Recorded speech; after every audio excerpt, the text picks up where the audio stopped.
Accessing courses on Avenue. There are two ways to access courses through the Avenue portal.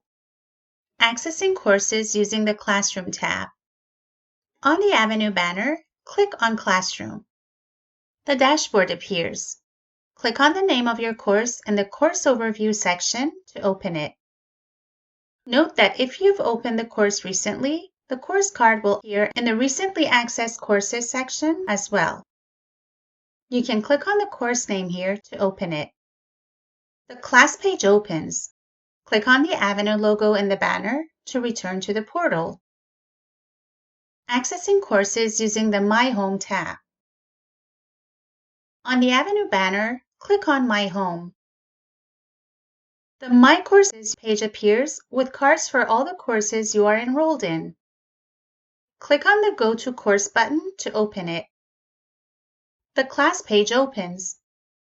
Click on the Avenue logo in the banner to return to the portal.